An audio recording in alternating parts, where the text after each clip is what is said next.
Want to share a YouTube video on your Instagram story using your phone? You're in the right place. In today's video, I'll show you exactly how to share a YouTube video on your Instagram story in just a few simple steps. So, let's get started.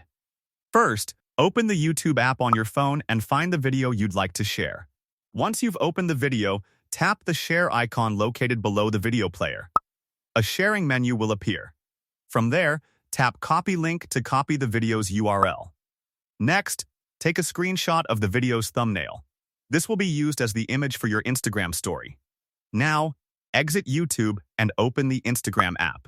From the home screen, swipe right to open the story camera.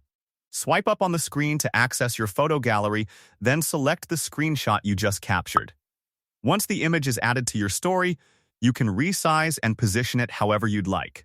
Next, tap the sticker icon in the top right corner of the screen and select the link sticker from the list. Paste the YouTube link you copied earlier and tap Done. Instagram will automatically create a clickable link sticker for your story. You can move, resize, and place it anywhere on the screen. When everything looks good, tap Your Story at the bottom of the screen to publish it. And that's it. If you found this video helpful, don't forget to like, subscribe, and hit the bell icon for more practical tips. Thanks for watching.